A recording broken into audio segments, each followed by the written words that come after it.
I've been sitting around reading Ben Shaperos' book, The Right Side of History. And there's so many things in it that really strike a chord with me.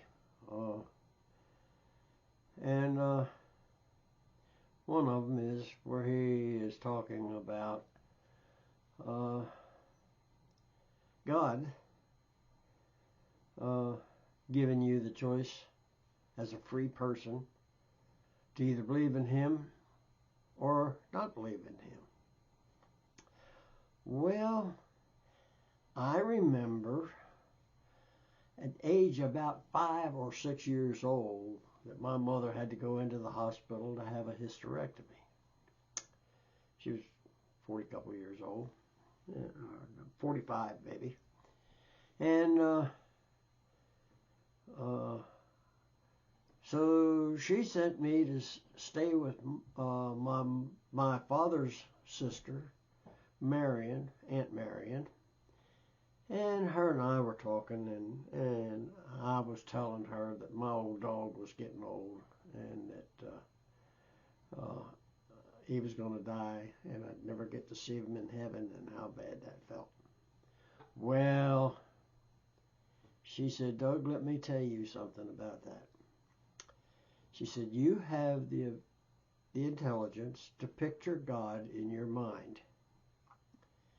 So you have the intelligence to know God before you die. Now, your dog knows you by what you look like.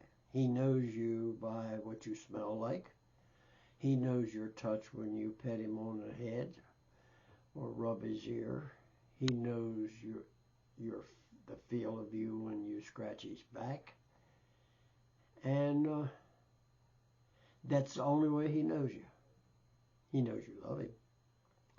But other than that, he doesn't know anything about you other than those things, because that's all he can visualize and understand. He could never imagine a God.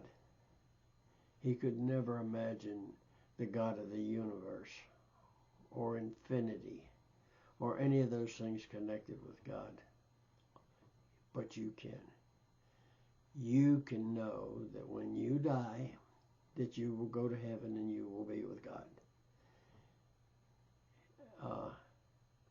He can't know that, and he can't visualize it, and he can't imagine it. So when he dies, he will never miss life. It will just be all over. He won't miss a thing. He won't feel slighted. He won't feel like you might feel if you don't live as long as you think you ought to. And so anyway, this struck me.